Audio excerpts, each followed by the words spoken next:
Bonjour, bonsoir au microphone, Bruno Guglielminetti. Bienvenue à cette édition de Mon Carnet. C'est l'édition du vendredi 24 janvier 2025. Très heureux de vous accueillir pour cette édition que je pourrais qualifier de régulière de Mon Carnet. On va parler avec Michel Rochette, le président du Conseil canadien du commerce du détail, section Québec, qui revient de New York où se tenait l'édition 2025 du Retail's Big Show, le plus grand événement mondial consacré au commerce de détail, et ça a beaucoup parlé du commerce en ligne. Le professeur Denis Bouchard, lui, vient nous parler du projet 2025, un document, une vision des conservateurs américains qui touche le numérique et les réseaux sociaux. On va en parler avec lui. Autre professeur, Luc Dupont, cette fois, qui vient nous parler de ce que nous réservent les médias et le marketing en ligne cette année. Et puis, Philippe Baudouin vient nous présenter une nouvelle campagne pour faire des réseaux sociaux autrement. Mes collègues sont là aussi. Il y a Catherine Dupont-Gagnon qui arrive avec des conseils pour ceux qui veulent migrer des réseaux sociaux. Stéphane Berthomin nous parle de publicité et de podcast. Stéphane Ricoul nous parle de l'hégémonie des géants du numérique. Et Jean-François Poulin nous parle de vente de billets en ligne avec son invité. Mais avant tout ça, on ira faire un tour à Paris pour retrouver Jérôme Colombin pour parler d'actualité numérique. On a été gâtés cette semaine. Alors voilà le programme de Mon Carnet. Maintenant, permettez-moi de saluer 5 auditeurs de Mon Carnet. Salutations toutes particulières cette semaine à Marcel Ngounou, Étienne Clément, Michel L. Champagne, Stéphane Ouellette et André Morin. D'ailleurs, tous des gens qui ont écouté Mon Carnet récemment sur YouTube. Alors, je vous salue si vous nous écoutez de YouTube. Et merci donc à ces 5 auditeurs et puis merci à vous que je n'ai pas nommé mais qui m'accueillez présentement entre vos deux oreilles. Je suis très heureux d'être avec vous en ce moment puis je vous souhaite à tous une excellente écoute. Allez, direction Paris pour rejoindre Jérôme Colombin pour parler d'actualité.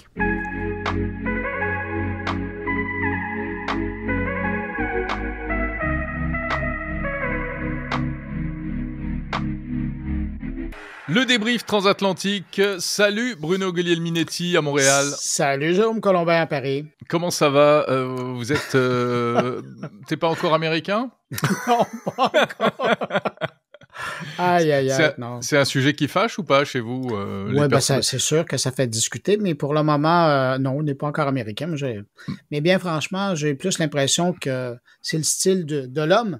Et oui. On parle évidemment de Donald Trump, et c'est juste pour provoquer. Il aime provoquer, c'est tout. Alors, mais ça a des répercussions quand même. C'est vrai. On peut dire qu'il a fait un début de mandat tonitruant et il y a notamment ce sujet qui nous concerne et qui nous intéresse au premier chef, c'est cette annonce spectaculaire. Le fameux projet Stargate, 500 milliards de dollars consacrés à l'intelligence artificielle.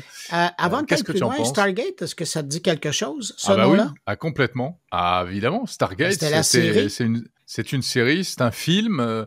Je trouve que l'image est assez jolie parce que c'est une porte qui permet de passer dans un autre univers. Ah ouais. Et c'est un peu ça, quoi. On rentrerait dans l'univers de l'IA. Ouais. Et je pense que ça n'a pas été choisi à la légère par les Sam Altman de cette planète.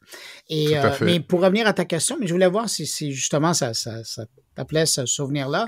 Ben écoute, c'est évidemment, pour les Américains, c'est une bonne nouvelle parce que de voir 500 milliards de dollars être investis dans l'IA, c'est intéressant. De savoir qu'il y en a 100 milliards qui vont être investis dès le début, malgré ce qu'Elon Musk dit en disant que non, ils n'ont pas tout cet argent-là. Déjà, il y a le patron de Microsoft qui disait, ben moi, j'en ai 80. Alors, il reste 20 milliards à trouver. Mais il a dit, attention, je ne les mettrai pas dans n'importe quoi. Oui, ben non, mais c'est ça, mais c'est sûr. Et là, on parle, avec ce projet-là, pour le moment, on parle essentiellement d'infrastructure, de technologie, mais il y a encore beaucoup de solutions à trouver, par exemple, pour l'apport énergétique, pour faire rouler tous ces trucs-là. Là, ça va être un méchant défi, d'autant plus que ça va probablement être construit au Texas, qui est l'état chouchou de tous ces gens-là de ce temps-ci. C'est la nouvelle zone de la tech, de la tech, le Silicon Valley. Mais c'est vrai que c'est notamment parce que ça a des fortes ressources énergétiques. Et ils ont du pétrole, je crois qu'ils ont du gaz aussi, et puis ils ont des énergies renouvelables. Ils ont vachement développé le solaire, le nucléaire, etc. Oui, mais le problème, ça revient un peu à la discussion qu'on avait eue quand on était au CES et ma fascination pour la compagnie italienne. Le problème aussi, c'est que ça prend de l'eau potable aujourd'hui. Il y a la Alors question de l'eau. ça, j'ai hâte de voir la face des Texans quand ils vont voir ces grands projets-là s'élever dans leur cours. Mais l'eau, elle va venir d'où, là? De nos robinets? C'est pas gagné. Oui, c'est vrai qu'aujourd'hui, intelligence artificielle, c'est complètement synonyme de enjeu énergétique et enjeu environnemental. Ouais. Hein? C'est toujours plus d'IA, donc toujours plus de gros data centers, mais à quel prix, en fait? Mais comment, toi, tu vois cette annonce-là? Alors, moi, je la vois du côté européen et j'ai fait un billet d'ailleurs sur Monde Numérique pour expliquer que ça nous renvoyait quand même, nous, un petit peu à notre... je vais pas dire médiocrité, mais en tout cas au fait qu'on est assez en retard là-dessus, malgré les grandes déclarations. On a eu un plan IA en France, on a je crois qu'il y a un plan IA au niveau européen, il y a des engagements qui ont été pris, mais c'est des engagements, il y a surtout des grands discours qui sont faits. Hein, si tu veux, chez nous aujourd'hui, c'est beaucoup de discours sur « Oh là là, on est en retard, il faut qu'on, il y a qu'à faut qu'on ». Ok, mais on fait quoi? Nous, il est prévu d'investir 20 milliards par an, je crois, dans l'IA. En Europe, au niveau européen, c'est pas mal, mais ça suffit pas, c'est de la rigolade.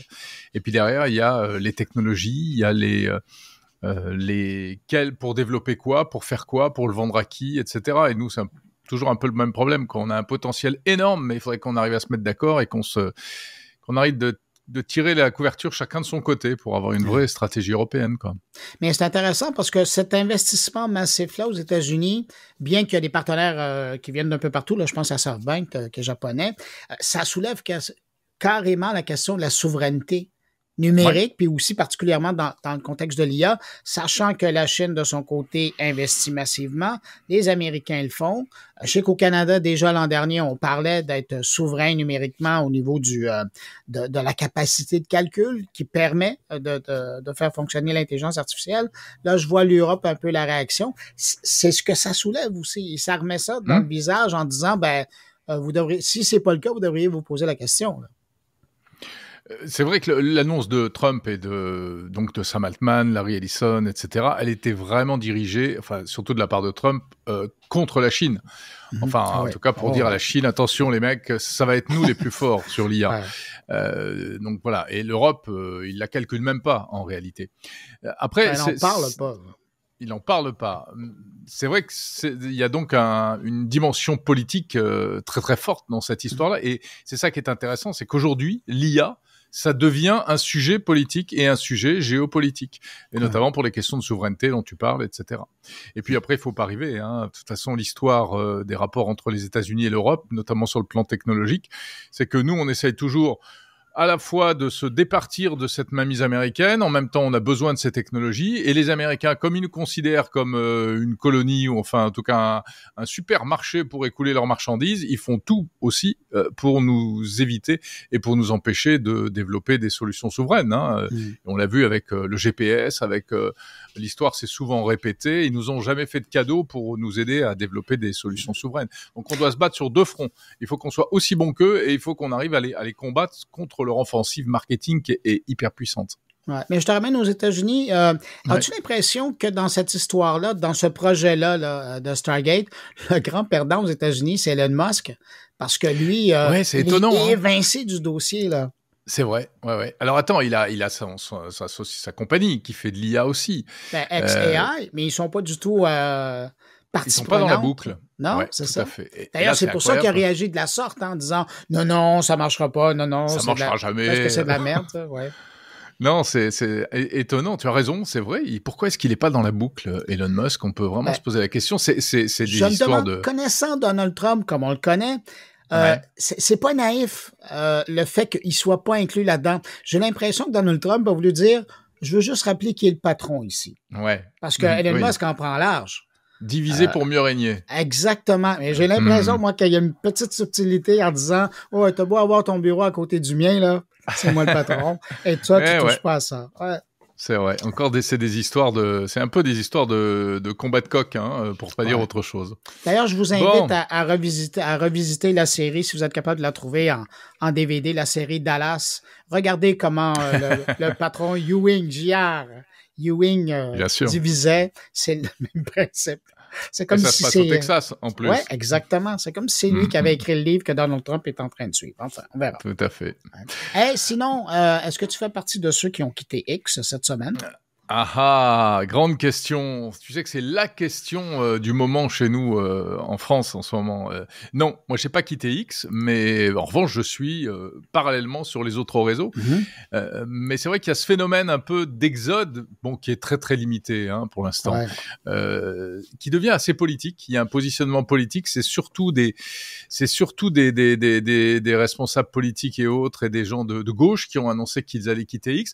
Alors la raison officielle, c'est que Elon Musk est un méchant parce que eh bien son réseau oriente les cerveaux des gens grâce à des trucage algorithmique en quelque sorte. Donc ça c'est intéressant parce que il y a une plainte qui risquerait peut-être de faire bouger les choses. Là actuellement l'Union européenne serait en train de se saisir du problème pour savoir si vraiment il y a une manipulation des algorithmes qui peut avoir des conséquences sur les votes, l'orientation, etc.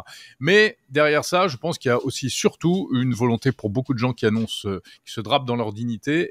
C'est en fait un positionnement politique, c'est-à-dire que pour eux, Trump et Musk, c'est le diable, et donc c'est du boycott. C'est exactement comme boycotter certains produits dans les magasins pour des raisons X ou Y.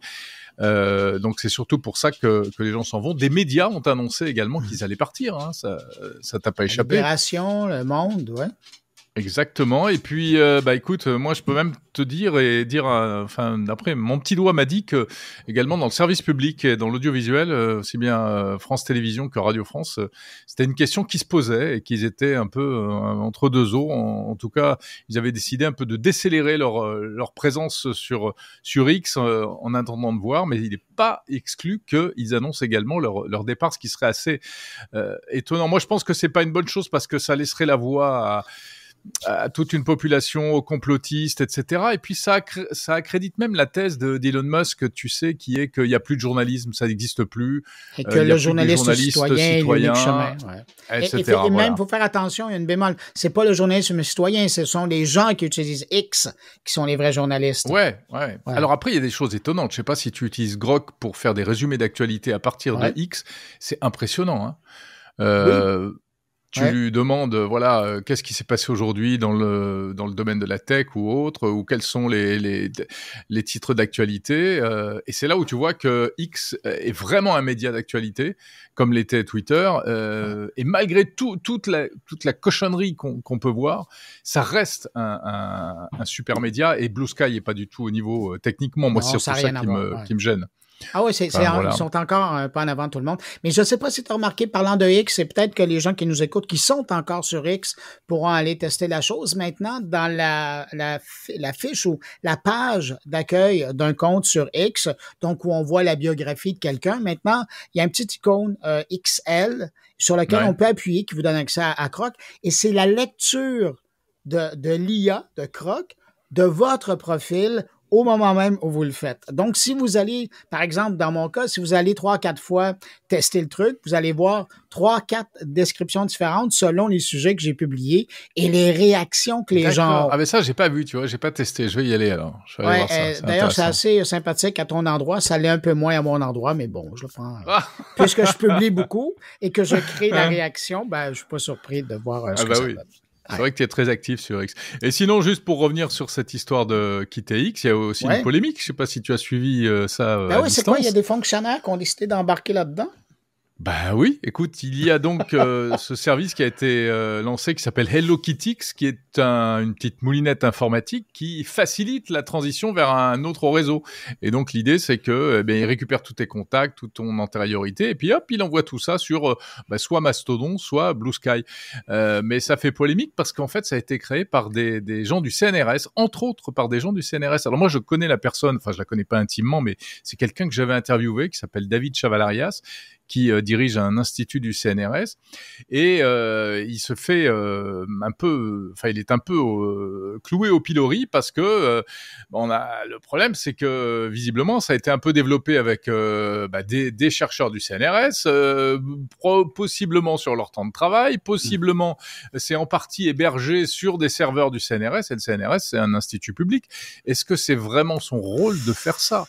Alors lui, en plus, il a une réaction qui était assez violente en disant que de toute façon, c'était la liberté académique et que si on s'attaquait à lui, on risquait des poursuites pénales. Donc c'était assez ardos comme. Il se drape de la protection. Voilà, exactement. Et il dit que ce n'est pas du tout politique, ça reste scientifique, puisque lui, en fait, c'est quelqu'un qui a beaucoup travaillé sur la toxicité des réseaux sociaux, et son parti pris étant de dire que de toute façon X est une machine dangereuse entre guillemets aujourd'hui, eh bien c'est quelque part de salubrité publique et non pas partisan de proposer ça. Mais le problème, c'est que dans le comité qui fait ça, il y a aussi des gens qui sont très engagés politiquement. Donc, c'est assez mal engagé. Le CNRS officiellement n'est pas impliqué, mais le CNRS se retrouve un peu en difficulté et ça pose un peu problème. Oui, puis d'autant plus que c'était une chose de faire l'expérience ou développer le prototype et de le garder dans les murs de l'institution ou de dire que ça existe ou de faire des communications.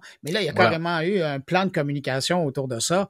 On sent que c'était une offensive, c'était une campagne. Là, on n'est plus dans parce que moi, on en avait parlé ensemble. Je t'en avais parlé de ce truc-là quand ça avait été lancé, parce que ça m'intriguait.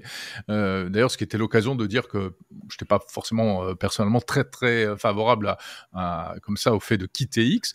Mais il y a eu de la communication par rapport à ça. Et c'est très... on est vraiment sur la ligne de fracture, parce que c'est pas exactement un objet scientifique, ce truc-là, mais ça a un petit peu des allures un peu d'action politique, ouais. Hey, Jérôme, je t'amène totalement ailleurs. Oui. De quoi tu parles cette semaine? Alors écoute, c'est pas tellement ailleurs parce qu'en fait je parle d'intelligence artificielle évidemment et avec un invité super qui est un monsieur qui s'appelle Bruno Maisonnier, qui est l'inventeur des petits robots Pepper et Nao. Oui. Eh oui, tu connais. Mais surtout qui en fait se lance dans un truc de fou, qui vient d'écrire un livre qui s'appelle Organic AI, et lui, c'est génial, son truc. Il veut créer une nouvelle forme d'intelligence artificielle qui soit pas basée sur les LLM statistiques qu'on connaît aujourd'hui, mais qui soit vraiment basée sur ce qu'on sait du cerveau et des cerveaux animaux et organiques. Alors, je te passe les explications. Il faut écouter l'interview pour tout comprendre. C'est assez perché, j'allais dire, mais c'est très très intéressant. Et puis sinon, j'ai interviewé également un jeune homme qui a inventé une drôle d'application mobile qui permet d'écrire des livres très facilement, soi-même, évidemment grâce à ChatGPT. Et donc, tu peux écrire des romans, des livres pour l'éducation, etc. Et tu fais tout ça avec ton application. En 3 clics, j'ai écrit un essai sur l'intelligence artificielle. Ton nouveau best-seller. Qui est mon nouveau best-seller, voilà. C'est assez étonnant. Disponible sur Amazon. Quand même. Mon cher Bruno, je te dis à la semaine prochaine. Déjà. Écoute, je te laisse retourner à ton podcast et puis je te dis à la semaine prochaine. Salut. Salut, ciao, ciao. Si vous désirez suivre l'actualité numérique au quotidien, vous devez vous abonner gratuitement au podcast 120 secondes de tech, animé par Bruno Guglielminetti. Dans chaque édition, un résumé de l'actualité numérique du jour en moins de 120 secondes. Pour découvrir 120 secondes de tech, visitez moncarnet.com ou visitez Apple Podcast, Spotify ou YouTube et cherchez 120 secondes de tech. De retour à Mon Carnet. Comme je vous le disais, se tenait la semaine dernière à New York le grand événement du commerce au détail, le NRF Retail's Big Show. C'est là qu'on découvre les tendances à venir dans le monde de la vente, de l'expérience client, autant en ligne que dans les magasins en briques et en mortier. Pour nous parler de cette édition et de ce qu'il a vu, on va rejoindre le président du Conseil canadien du commerce de détail, section Québec. Bonjour Michel Rachette. Bonjour Bruno. Michel, vous avez été faire un tour à New York la semaine dernière pour voir à quoi ça allait ressembler. J'allais dire le futur du commerce, mais non, c'est le aujourd'hui du commerce avec certaines tendances à venir qui sont en train de s'installer. Vous en retenez quoi de cette visite-là? D'abord, c'est un monde qui est toujours changeant, hein. Le monde du détail, ce site particulier, doit être toujours au diapason de la population. Il doit prévoir les coûts, les voir venir à l'avance, puis provoquer des changements. Donc, cet événement-là c'est le plus important au monde. C'est le National Retail Federation qui fait son Big Show, qui est toujours la référence mondiale parce que c'est 40 000 personnes, c'est plus de 1000 exposants. Donc, c'est beaucoup de choses qu'on apprend à cet endroit-là. on se remet tout le temps à niveau en quelque sorte. Puis effectivement, depuis 2 ans, on est beaucoup sur l'intelligence artificielle et beaucoup d'autres aspects. Mais c'est le fun parce qu'on voit toujours le monde évoluer. Tu sais, on le voit à travers ces événements-là. Les gens sont de partout sur la planète. Donc, on voit tous les niveaux de tendance actuelles, futures se déplacer puis partager les informations. Donc, c'est toujours pertinent. On réapprend tout le temps sur notre domaine à toutes les fois qu'on voit cet événement-là. Quand vous regardez ce que vous voyez, évidemment, on s'entend, là, ça, c'est ce qui s'en vient, puis ce qui est très moderne à la fine pointe là, de la technologie pour utiliser l'image. Mais quand vous regardez ce qui est offert, ce qui est proposé comme solution, puis vous regardez ce que nous, on offre ici au Canada, est-ce qu'on se compare? Est-ce qu'on se console? C'est une bonne question. En fait, c'est à plusieurs niveaux parce qu'il y a ce que le public voit, puis il y a ce que le public ne voit pas. Oui, Puis une large partie de l'innovation dans le monde du détail, c'est le souvent public en ne le voit pas. arrière, hein. C'est C'est ça. la gestion, c'est l'approvisionnement, c'est le transport, la livraison, c'est la préparation en quelque sorte des produits qu'on verra pour demain. Fait qu'on on est souvent dans la pointe de l'iceberg, c'est celle qu'on voit dans les magasins, mais le dessous, c'est tout le reste. Et c'est ça surtout qu'on voit à un événement comme le NRF. Fait qu'on voit beaucoup là-bas d'abord comment est-ce qu'on facilite la vie aux détaillants. Les gens ont beaucoup besoin, c'est pas juste vrai ici, c'est vrai partout, ont besoin de rabais, on a l'impression on doit avoir la fine pointe de la nouveauté, on doit sentir qu'on est toujours dans un environnement où on n'est pas dépassé en quelque sorte par la mode, on la devance. Donc c'est ça qu'on voit. Donc c'est tous les moyens qu'on peut avoir pour mieux comprendre les tendances, mieux prévoir les comportements. Puis juste évidemment, là, quand on parle de la pointe de l'iceberg, ce qu'on voit en magasin, ce qu'on voit dans les ventes en ligne, là, on rejoint les consommateurs. Là aussi, il y a quand même beaucoup d'éléments et beaucoup de nouveautés. Ça va, par exemple, bon, il y a toujours le Conseil canadien du commerce de détail. Quand on va là-bas, on y va avec des membres. On organise toutes sortes d'événements à travers le Big Show là-bas. Parallèlement, il y a des rencontres qui se font Ah aussi. oui, il y a Ouais. beaucoup de rencontres. Puis une de celles-là qu'on fait, c'est une tournée d'autobus où on va littéralement choisir à peu près une dizaine de magasins qui sont vraiment d'intérêt, soit qui sont des nouveaux magasins ou qui ont transformé leurs opérations, qui ont remodelé leurs magasins. Ça nous permet de voir aussi des nouveautés, souvent technologiques, mais c'est souvent juste de quelle façon on apprivoise en quelque sorte le consommateur. Et une de ces nouveautés-là, par exemple, qu'on a vu là-bas et qu'on voit pas encore ici, c'est les nouveaux supermarchés de Amazon. Donc, il s'était lancé dans quelques expériences par Mhm. le passé, des petits commerces de proximité. Puis, là, maintenant, ils sont rendus avec des grandes épiceries qu'on appelle Des Amazon Whole Fresh, Foods. Ouais. dans lesquelles, littéralement, c'est une épicerie, mais là, hyper moderne. Les chariots à eux-mêmes sont une beauté technologique. Alors, il y a un écran intégré dans le fameux chariot. Quand vous mettez le matériel dans le chariot, il se scanne automatiquement. Vous avez la valeur des produits au fur et à mesure que vous avancez dans l'épicerie. Puis ça vous indique, si vous cherchez un produit, on vous indique sur votre carrosse où le trouver dans l'épicerie. Donc, c'est des exemples de technologies qui sont nouvelles, qui valent la peine d'être vues, qui représentent, c'est un clin d'œil quelquefois, qui peut faire une grande différence. Mais de type des changements comme ça, on en a vu à plusieurs reprises à travers toutes ces visites-là à New York. Au Canada, on sent qu'il y a quand même un effort. Je pense à Canadian Tire qui, avant les fêtes, a commencé à sortir des systèmes qui permettaient aux gens, lorsqu'ils entraient, puis je ne veux pas les pointer nécessairement eux, là, mais c'est un exemple, un système de repérage en magasin qui permettait même jusqu'au clignotement de l'étiquette qui indiquait le prix. On est rendu là, au Ah, Canada. tout à fait. Non, parce que la technologie existe. Dans tous les cas, il y a des étiquettes électroniques maintenant, il y a des circuits, enfin, il y a beaucoup. L'électronique, vous le Et savez partout. mieux que moi, est partout. Puis on essaie toujours, l'idée, c'est de quelle façon on se rend utile, puis de quelle façon on transforme l'expérience client en quelque chose qui va les marquer. Puis nous, on a beaucoup de sondages de consommation des fois qui indiquent qu'est-ce qui fait bouger l'aiguille, hein? Qu'est-ce que les gens veulent qu'est-ce qui les amène à choisir quelque chose ou à choisir un magasin plutôt qu'un autre ou une vente en ligne. Puis c'est exactement ce qu'on voit là-bas. Alors, puis c'est de tous ces types d'approches-là, de mieux comprendre le client, puis jusqu'à des systèmes d'immersion en magasin ou des. Alors ça, c'est vaste comme environnement. Il y en a pour tous les goûts. Mais l'exposant, on peut imaginer que c'est. Remarquez que c'est rien à côté du CES auquel tu reviens, mais c'est le genre d'environnement dans lequel on apprend, puis il y a toutes sortes de départements dans lesquels même dans l'alimentation, dans la robotique, dans la numérisation, dans les chariots automatiques comment gérer, par exemple, une entrepôt automatiquement, on le sait déjà, mais c'est de plus en plus sophistiqué, où les informations sont de plus en plus rapides. Tout le monde veut aussi imiter un peu le modèle d'Amazon, donc qu'est-ce qui peut être fait rapidement, sans erreur, et générer à travers ça quand même un niveau de proximité avec ses clients. Donc, c'est assez instructif pour tout le monde. Dans cet événement-là qui a grandi au fil des années, aujourd'hui, on y retrouve autant de l'information pour les commerçants qui sont dans une démonstration de briques et mortier que des commerçants qui sont en ligne. On sert maintenant les deux réalités. Ah, tout à fait. Mais on le dit souvent, faut qu'on soit bon dans les deux. On n'a pas le choix. Tous nos sondages indiquent que l'expérience magasin demeure encore la plus importante parce que les gens ont besoin physiquement sur place, puis il y a encore une grande, grande importance chez le public de découvrir les produits touchés. Donc, quand on rentre dans un magasin, quand on est séduit par l'approche, quand on se sent inclus, quand on sent qu'on fait partie d'une dynamique dans le commerce, tout ça, ça se développe. Et on a visité plusieurs commerces qui avaient justement cette approche-là qui était particulière, soit des expériences immersives dans le magasin, des expositions, des murs avec des écrans aussi gros que j'en avais jamais vu, dans lesquels on se revoit, il y a une projection de nous-mêmes qui est transformée, donc les gens s'amusent même dans les magasins à la limite. Donc, il y a vraiment une dynamique qui est le fun là-bas parce qu'il y a beaucoup de tests en quelque sorte. Puis on dit souvent que les commerçants canadiens et québécois sont un peu plus, ils attendent de voir si cette technologie fonctionne avant de l'utiliser. On n'est pas les plus early adopters, désolé pour l'expression. Aux États-Unis, ils sont davantage un peu plus cow-boy, donc on se lance dans des technologies, on se lance dans des tests, puis on voit ensuite si ça fonctionne. Au Canada, pardon, on attend un peu plus.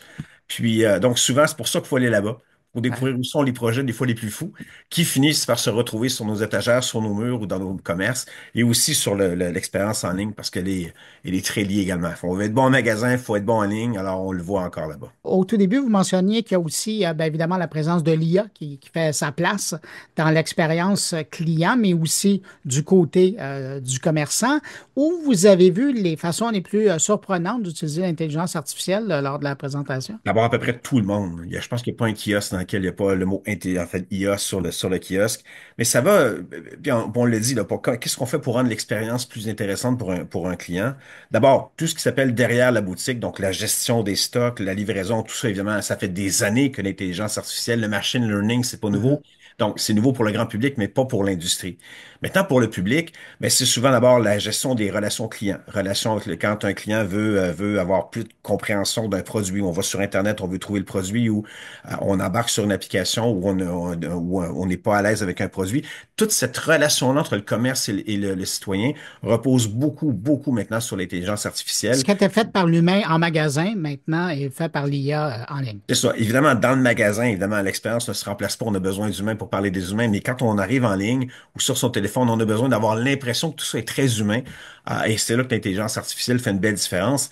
Puis ça paraît simple, mais ça l'est pas du tout. Parce que ça veut dire quoi? Ça veut dire également être capable de comprendre non seulement le problème, mais la solution, les bonnes solutions, les bons moyens de renvoyer le client vers ce qui l'intéresse. Donc, la relation client, elle est extrêmement importante et l'IA en fait partie.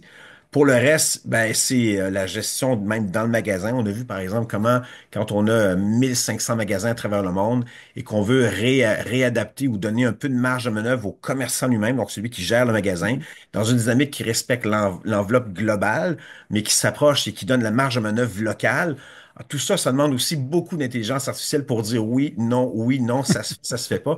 Donc, c'est à tout niveau. Je pense qu'il n'y a plus un niveau maintenant qui est plus touché par l'IA. Michel Rochette, en terminant, quand on vient de là, on vient dans la réalité canadienne, la réalité québécoise, on s'ajuste comment? Est-ce que ça va être fait de rencontrer les commerçants, de les stimuler à aller plus loin?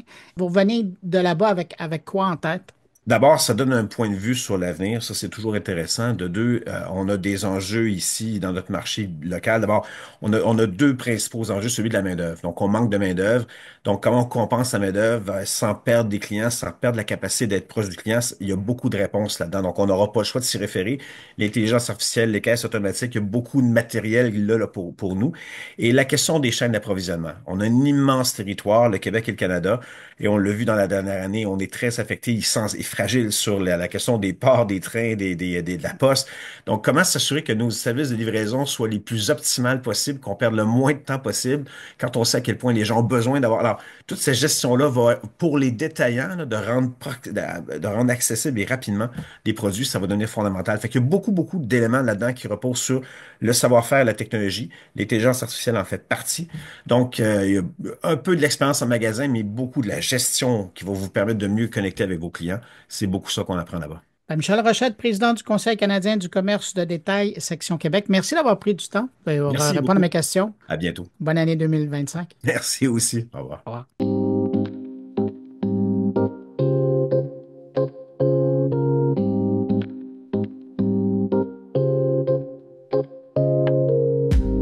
Je ne sais pas si vous avez suivi la campagne présidentielle américaine, en tout cas moi je l'ai suivi, mais pendant celle-ci, on a évoqué de temps en temps un document, une bible de la vision d'une administration conservatrice aux États-Unis. Et bizarrement, Donald Trump s'est toujours dissocié de ce document, même s'il connaissait bien les gens qui l'ont rédigé, des gens qui étaient autour de lui. Et surtout, depuis une semaine, c'est qu'on voit qu'il y a des décisions qui ont été prises qui viennent de ce document pour une nouvelle administration. Alors, normalement, je ne vous en parlerai pas parce que c'est politique, mais là, le professeur Denis Bouchard, le professeur en médias et communication numérique au Collège La Cité à Ottawa, s'est intéressé au document et a publié il y a quelques jours un texte sur LinkedIn intitulé Project 2025, remodeler l'écosystème numérique et ses impacts. Vous imaginez qu'avec un titre comme ça m'a intéressé. Alors, je l'ai invité pour nous parler de ce qu'il a trouvé dans ce document qui concerne le monde en ligne. Bonjour, Denis Bouchard. Bonjour, Bruno. Ça me fait plaisir d'être avec vous aujourd'hui. Merci d'avoir accepté mon invitation. Écoutez, je le disais dans le précédent, un des derniers textes que vous avez publié m'a allumé de façon assez formidable. Et c'est que depuis un an, on entend parler du fameux projet de 2025 de la part des républicains aux États-Unis. On sait qu'il y a des républicains, puis même des gens qui ne sont pas républicains, qui sont de d'autres idéologies, qui ont travaillé là-dessus. C'est vraiment une vision conservatrice de l'Amérique. Et tout le long de la campagne électorale, Donald Trump semblait se distancer du document. Cette semaine, il n'est plus élu, il est le président en place aux États-Unis et déjà avec certains ordres exécutifs, on commence à voir sortir quelques éléments de ce fameux projet 2025. Alors, je me suis dit, ce que je trouvais intéressant, et j'avais vu personne, autant dans la presse américaine que dans la presse canadienne, le faire, c'est de s'intéresser aux enjeux numériques de ce projet 2025. D'abord, qu'est-ce qui vous a interpellé? Comment vous avez été curieux à ce point-là de passer à travers le document et de regarder ça d'un angle numérique? D'abord, mes premières lectures du document, c'était peur. Et je ne pouvais pas concevoir une si grande proximité avec la politique d'un document de la sorte. Comme par exemple, jamais personne n'aurait pensé que Steve Bannon, un homme qui a beaucoup milité en Europe et un peu partout dans le monde, dans divers mouvements, de la halte droite, deviendra un conseiller principal d'un président. Alors, ce qui s'est avéré dans un premier mandat de Ce qui s'est avéré dans un premier mandat. Alors, Russell Vought, qui est co-auteur de Project 2025, vient juste d'être nommé à la gestion des budgets de la Maison-Blanche. Et on sait que Kash Patel, le PDG de Truth Social, a aussi occupé des fonctions très importantes à la Maison-Blanche et aussi participé à l'élaboration de tout ça. Alors, quand on veut vraiment comprendre la valeur d'un document, ben on essaie de voir la biographie des auteurs. Et quand la biographie des auteurs sont souvent reliées à la personnalité qui a été élue, ben non, je pense que ça mérite une deuxième lecture. Alors, le gouvernement canadien qui fait face aux tarifs pourrait peut-être trouver des choses intéressantes à lire, ce qui n'est plus des balivernes. Est-ce que ça a déjà été des balivernes? Je ne le crois pas, en tout cas pas pour les gens qui ont écrit cela. Mais quoi qu'il en soit, ça mérite une lecture et cette lecture peut être inquiétante. Bon, maintenant, le numérique. Oui, c'est pour ça que je vous interpelle, parce que sinon, on pourrait faire une longue discussion sur le projet. Absolument. Mais vous êtes intéressé sur l'aspect numérique de la chose. C'est ça.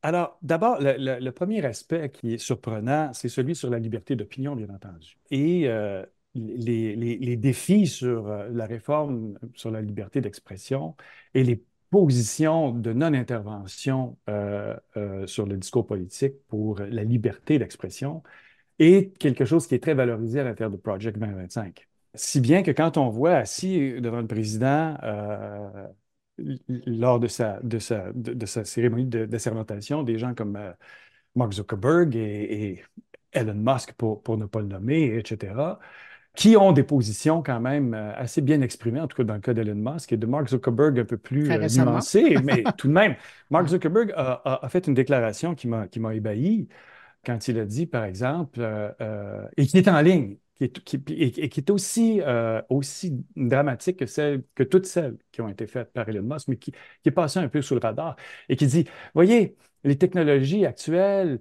nos data scientifiques, les meilleurs au monde pour Meta qui gèrent les conversations des gens, ils ne sont pas en mesure de pouvoir bien élaborer des outils de contrôle des conversations. Tandis que quand on regarde les outils utilisés, par exemple, par des firmes de relations publiques ou des firmes de marketing pour être capable d'analyser avec des outils de langage naturel les conversations, les emojis et tout ce qui s'ensuit, on est capable d'en tirer des données psychométriques extrêmement précises et des conclusions extrêmement précises. Alors, comment se fait-il qu'on ne puisse pas modérer, puis d'un autre côté, dire, On est capable d'analyser quand on est à voici nos l'externe. outils publicitaires et de relations publiques ou politiques extrêmement efficaces. Vous savez, Cambridge Analytica existe encore, sous des formes différentes, mais avec une plus grande Le efficacité. savoir-faire est toujours là, oui. Exactement, oui, c'est raffiné d'ailleurs. Alors donc, de dire ça est burlesque, surtout quand on sait que l'intelligence artificielle est quelque chose qui est en amélioration continue, surtout quand on sait que l'apprentissage profond est quelque chose qui est une technologie extrêmement efficace, et d'aller dire cela publiquement est une aussi grande énormité que tout ce qu'Elon Musk a pu dire jusqu'à maintenant. Mais là, ce qui est intéressant dans ce qu'on voit, c'est que c'est une chose de dire nous sommes pour la liberté d'expression et on verra où ça va nous amener dans leur vision. Mais on voit que cette semaine, Donald Trump a signé un ordre exécutif en disant je veux qu'on fasse enquête sur les années précédentes, sur l'administration précédente, pour voir quel contrôle a été exercé sur ces plateformes-là. Donc, c'est qu'on Oui, se dit. exactement. Et là, à ce moment-là, on essaie de reconstruire une preuve inverse de la preuve qui a été bâtie jusqu'à maintenant, en fait. Et tout cela ne fait que simplement étirer le temps et consolider peut-être un argumentaire qui permettrait de s'éloigner de tout ce qui a été établi jusqu'à maintenant, autant en Europe, soit dit en passant, au Canada ou ailleurs. Il y a des projets de loi qui sont en œuvre présentement pour s'adresser à la modération des discours dans les médias sociaux, etc. Ouais, mais M. Bouchard, si on met de côté la liberté d'expression, il y a aussi cette vision du numérique qu'ils ont dans le Oui, projet 2025 qui est quelque chose. eh bien, écoutez bien, d'abord, voyons-le comme la neutralité du net. D'accord? La première fibre de la neutralité du net sont les entreprises de télécommunications qui doivent, par mandat et par licence, autant au FCC aux États-Unis qu'au CRTC au Canada, étendre les moyens de télécommunication équitablement à tous les citoyens, avec le maximum d'efficacité pour tous les citoyens. Vous gagnez une licence, mais il y a des conditions qui sont attachées à cette licence-là pour distribuer pour Verizon, pour AT&T, pour Bell, pour Rogers, pour TELUS, etc. Et vous devez équitablement répartir un réseau solide. Ça fait partie des lois, du droit du citoyen, et etc., etc., etc. Alors, cette fameuse approche qui est essentielle pour les citoyens, parce que maintenant, c'est l'éducation qui passe par le net, c'est des conseils en médecine qui passent par le net, c'est devenu un outil tout essentiel. ouais. C'est comme si on disait à l'électricité, à des places, on va en mettre moins, puis à d'autres, on va en mettre plus. Tu sais. C'est un peu le même principe. Le contrôle sur la bande passante, c'est aussi le contrôle du dialogue, sur la rapidité du dialogue, sur la rapidité de la compréhension, sur la rapidité de l'échange. Or, dans certains quartiers, on peut dire moins de rapidité, ça donne rien que les démocrates jasent entre eux. J'exagère ici. C'est une grande image pour essayer d'expliquer l'importance de cette neutralité et de ne pas toucher à ces lois. Alors, si on se rappelle, Barack Obama, en 2015, a consolidé cette loi. Ensuite, Donald Trump, dans son premier mandat, l'a retirée. Et ensuite, Joe Biden est revenu, l'a remise. Et je serais prêt à parier avec vous que très bientôt, il y a de bonnes chances qu'elle disparaisse de nouveau. Alors voilà un autre argument important sur l'influence que la droite peut avoir sur ce gouvernement. Et quand M. Trump nous dit, ah, savez-vous, j'ai une bonne idée tout à coup, on va faire 50-50 pour que TikTok puisse revenir en ville. Hein? On va trouver 50% un acheteur américain et en ayant un acheteur américain, 50%, TikTok va revenir en ville. Ben, vous savez que depuis le début des années, je pense que c'est même les années 30, 40, 50, la FCC exige que pour que vous soyez propriétaire d'un réseau de télécommunications, il faut que les actionnaires soient en majorité américains. Même chose pour la loi canadienne. En fait, je pense qu'ici, il rebalance un argument qui pourrait être vraiment intéressant, mais encore une fois, c'est un pavé dans la mare. Ce que ça va faire, c'est que ça va gagner, tout le monde va gagner du temps avec ce type d'approche. Son approche est peut-être plus défendable au point de vue international, plus défendable aussi au niveau de la Constitution américaine, puisque c'est déjà des règlements existants. Mais après ça, il faut projeter ce règlement-là. Il faut le projeter en se disant, OK, ce que les Américains sont en train de dire, ça veut dire que tous les médias sociaux toute la télécommunication qui va rentrer chez nous devra être notre propre propriété. Ça veut dire que si vous bâtissez une plateforme étrangère, que vous êtes situé au Canada et que vous voulez que cette plateforme-là puisse entrer aux États-Unis, il va falloir trouver des actionnaires américains. Là, M. Bouchard, vous m'amenez à ma dernière question. Et il est clair, quand je vous écoute, que, puis vous l'avez mentionné dans certaines de vos réponses, tout ça va avoir des conséquences pour le reste de la planète. Parce que, sachant qu'à l'heure actuelle, dans le paysage dans lequel on vit, là, les gros joueurs sont américains, toute décision de contenu, d'orientation, de possession qui se prend sur le territoire américain, ça va percoler sur le reste de la planète. Bien évidemment. Lorsque vous vous présentez devant Netflix, que vous vous présentez devant Meta, que vous vous présentez devant n'importe quelle plateforme et que vous êtes le CRTC et qu'il y a un gouvernement de Donald Trump qui est au pouvoir avec les conseillers qu'on connaît, ben peut-être que quand vous présentez cette loi-là, vous voulez peut-être faire un petit détour avant de parler des tarifs et ensuite parler de liberté d'opinion. Et sachant très bien que vous avez un gouvernement ici qui a fait des déclarations quand même assez claires et qui a un conseiller, d'ailleurs principal, lié au président, qui a fait des déclarations assez claires, inévitablement, politiquement, tout ça peut avoir des effets importants sur certains projets de loi en cours. Si je fais appel à votre sagesse, qu'est-ce que le Canada et l'Europe doivent faire pour le moment? S'unir. Ça sera le mot de la fin. C'est beau. C'est bien fini. Denis Bouchard, je rappelle, vous êtes professeur médias communication numérique au Collège de la Cité à Ottawa. Vous êtes également, et c'est important de le mentionner, ex-conseiller au CRTC. C'était un plaisir de vous accueillir et j'espère que ce n'est pas la dernière fois. Je vous remercie énormément de cette invitation. Alors, je vous dis à la prochaine. Au revoir. Merci. Au revoir.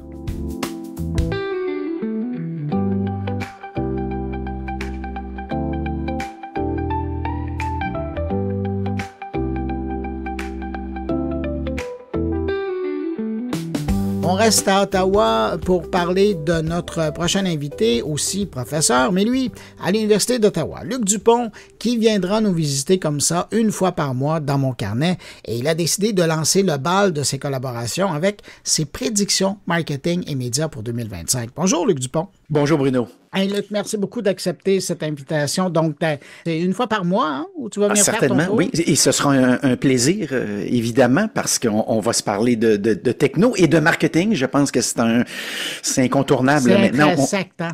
L'un va avec l'autre. Oui, je pense qu'on a compris maintenant que médias sociaux, évidemment, ce sont ce qu'on appelait autrefois les nouvelles plateformes, parce que là, on est constamment condamné à dire qu'est-ce qui est nouveau et peut-être un petit peu moins nouveau. Mais une chose est certaine, il y a un lien avec marketing qui est absolument... en fait, incontournable. Ouais. Luc, comment t'entrevois cette nouvelle année 2025? Alors moi, je m'amuse évidemment à chaque année à faire comme ça dans ma boule de cristal. Le secret, c'est pas un grand secret. Je regarde au fond ce qui se passe, puis je prends pour acquis que on peut penser que ce qui s'est passé, par exemple, dans certaines juridictions. Alors je commence tout de suite avec les médias sociaux. Le sentiment que j'ai cette année, c'est que c'est la première fois qu'on va commencer à parler des médias sociaux comme on parlait peut-être de la cigarette à la fin des années 60, 70. Alors dans ma boule de cristal, au fond, je regarde ce qui s'est passé en 2024. Il y a certaines juridictions qui ont commencé à réfléchir à ça et je dis probablement que ça va se poursuivre et que tôt ou tard ça viendra en Europe et c'est partiellement le cas maintenant, ça viendra en Amérique du Nord et là je pense que c'est pas le cas du tout actuellement. Alors on commencera par exemple à se poser la question, est-ce que à 12 ou 13 ans c'est normal de passer 7 ou 8 heures par jour là-dessus? Et là, il y a peut-être certaines oreilles qui nous écoutent et qui disent, mais voyons, 7 ou 8 heures, ça se peut pas. Ça pourrait ressembler à mes étudiants. Alors, je crois que lentement, mais sûrement, on va aller de ce côté-là. Puisqu'on parle de médias sociaux, TikTok, alors là, c'est une prédiction chaude, très, très chaude. Ce sera facile de la vérifier, celle-là. Moi, je prétends qu'on va continuer à avoir accès à TikTok. Est-ce que effectivement, il sera tôt ou tard vendu, partagé, scindé? Et même qu'il l'achètera? Oui, et peut-être une solution mitoyenne, c'est-à-dire les autorités chinoises, parce qu'on comprend aussi que parler de TikTok, c'est en réalité parler des autorités chinoises. Je crois que, toujours dans le domaine des médias sociaux, 2025, ce sera l'année où on dira, on comprend maintenant pourquoi Twitter ne s'appelle plus Twitter, même si on continue à l'appeler Twitter régulièrement pour être certain d'être bien compris. Alors, ce que ça signifie concrètement ici, on a souvent parlé de la super app, on a essayé le coup à une couple de reprises en Amérique du Nord, ça n'a pas fonctionné. Or, en Chine, pour parler de la Chine, on en parlait il y a 2 instants, ça marche plutôt bien. Alors que ici, notamment. Oui, qui serait un bel exemple. Et alors qu'ici, on dit ma plateforme bancaire, par exemple, ou d'institution financière, et ma plateforme de médias sociaux, et ma plateforme de, peu importe, d'achat, d'épicerie. J'aime pas que tout ça soit comme uni. Moi, je pense que c'est l'année, à tout le moins, où Twitter X, vois-tu, je le fais même moi-même, on ajoutera des fonctionnalités, entre autres financières, dans un premier temps. Bon, on sait qu'en 2024, il y a, sur le plan des juridictions, il y a certains changements ou transformations du côté de Twitter qui donnent à penser qu'on va vers là. Et moi, l'autre indice, je vais te le donner. Puis encore une fois, si tu te parlais de ma boule de cristal, tantôt, on comprend évidemment que j'ai pas une vraie boule de cristal, mais j'ai mes yeux, puis je m'expose à toute l'info à laquelle je peux m'exposer. Mais je voyais récemment Elon Musk qui faisait un appel public. Il était à la recherche de certains types de programmeurs. Alors, en lisant les petits caractères, en plissant les yeux, là, je me suis aperçu, il recherche au fond visiblement quelqu'un qui est peut-être pas ferré en médias sociaux, mais qui est capable de prendre tout ça puis de coller ça ensemble. Donc, autre prédiction. Et toujours dans les médias sociaux, je crois que c'est l'année où on va constater un certain plafonnement de l'utilisation des médias sociaux. Alors, je ne parle pas ici de déclin, c'est très différent, mais je dis combien on peut créer de compétiteurs à X. 1, 2, 3, parce que ça ressemble pas mal à ça ces temps-ci. À quel moment on ne peut plus en ajouter? Remarque que si on s'était parlé il y a 2 ou 3 ans, je m'étais amusé à prédire il y a peut-être une couple d'années la multiplication de ces plateformes-là en fonction d'ailleurs d'orientation politique. Parfois aussi on fait la prédiction trop vite. Alors ça, ce que je m'aperçois en même temps, c'est que on sous-estime souvent, en fait on surestime la vitesse de croisière de ces développements. Mais quand même, à l'époque, Luc, tu avais quand même raison, parce qu'il y a tout le système de messagerie qui s'est développé du côté de la droite américaine. Pensons à True Social, pensons à Rumble. Tu avais raison à l'époque. Oui, remarque, plus récemment, j'ai le sentiment que c'est comme très évident. Mais encore une fois, à quel moment... Ça l'était pas. À quel moment, c'est ça, à quel moment on atteint un plafonnement? Je crois que c'est 2025. Mais je ne prédis pas le déclin de ça, mais je dis un plafonnement. Je change complètement de sujet, mais toujours dans les technos. Streaming. Alors, dans ce cas-ci, ma prédiction, et c'est une prédiction qui est très nord-américaine, pour ne pas dire canadienne, et là, je vais vendre ma passion pour le hockey, mais il faut savoir évidemment que la Ligue nationale, il y a une 12aine d'années, en fait, avait signé un contrat, alors anormalement long à l'époque.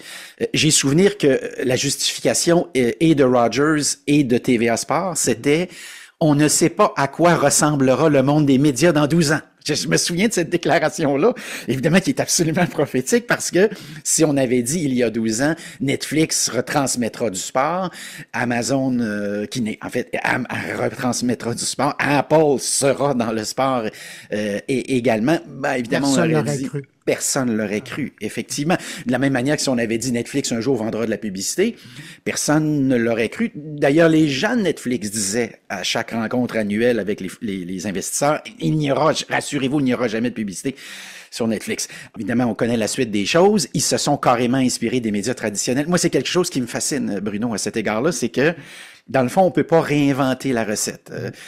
Souvent, c'est ce que je m'amuse à dire en cours, c'est que, encore une fois, la pub continue à être une des fondations de l'édifice. On peut pas réinventer ça. Et le sport. Alors, si j'étais média traditionnel, je serais furieux parce que on n'arrête pas de me dire que je suis dépassé et on me copie. Je pense que c'est ça qu'on fait. Alors, ma première prédiction, c'est que, alors, Amazon a commencé avec les matchs du lundi au Canada en anglais.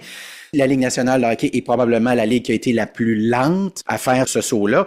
Alors, ce que je pense, c'est qu'Amazon va, cette année, officiellement, obtenir un pourcentage significatif des droits du hockey initialement au Canada. Et du sacro-saint match du samedi soir? Je pense, je ne serais pas surpris qu'effectivement ce soit le cas. Et ce sera un signal évidemment très important pour la suite des choses. Pour n'importe qui a effectivement quelques décennies derrière la cravate, c'est un... En fait, oui, il y a même des gens qui diraient que c'est une hérésie, mais je n'irai évidemment pas jusque-là. Il faudra s'habituer de toute façon. Je crois aussi que Netflix va obtenir les droits de la UFC. Alors cette année, ils ont les droits de la lutte. Et ça leur a permis, semble-t-il, d'aller chercher des abonnés qu'ils n'avaient pas. Alors la UFC et la lutte, ça fait partie de la même équipe à la bourse. Alors je crois que si on signe la lutte, pourquoi on signerait pas la UFC? Alors, c'est une autre prédiction que je te fais. Puis tiens, qu'à te faire des prédictions de culture pop, tiens, on avait eu le combat de Logan Paul avec notre ami Mike Tyson qui a réuni près de 100 millions de téléspectateurs. Alors, je pense que 2025, on va répéter l'expérience. Ça a été beaucoup, beaucoup trop payant pour Netflix. Luc, je vais te demander une dernière prédiction. Une dernière prédiction. Alors, on va faire dans l'intelligence artificielle et je t'en fais une sautée, volontairement pour faire sursauter les auditeurs. L'intelligence artificielle, on parle de Netflix. Je serais pas étonné que ce soit l'année où Netflix nous offre de ponctuellement prendre un film qui existe déjà ou prendre une nouvelle fiction et de la transformer.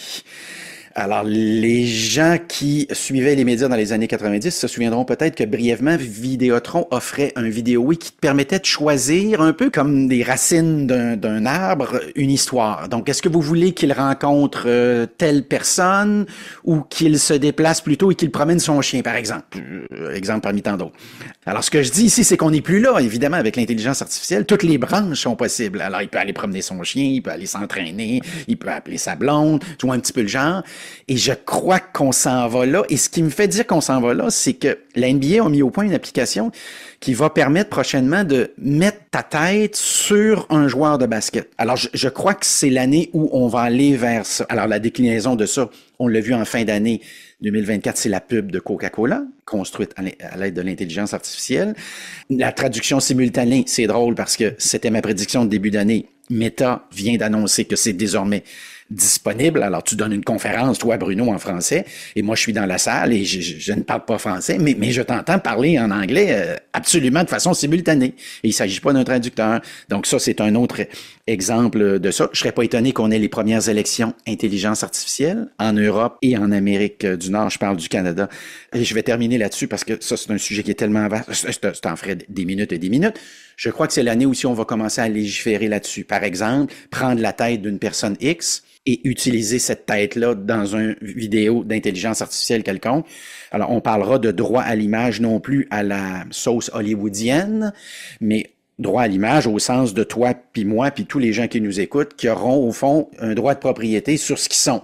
Alors, une année, évidemment, extraordinairement riche sur le plan des innovations technologiques et marketing. Luc Dupont, professeur au département de communication de l'Université d'Ottawa, mais aussi le rédacteur de l'infolette marketing. Merci beaucoup d'avoir pris de ton temps pour venir parler comme ça avec moi et mes auditeurs. Et puis, on se retrouve le mois prochain. Entre-temps, merci pour ces prédictions-là. Et on va voir, on en prend note, là, mais déjà dans ce que tu dis, j'en vois là, qui sont en train de se profiter. Merci beaucoup, Luc. C'est un plaisir, Bruno.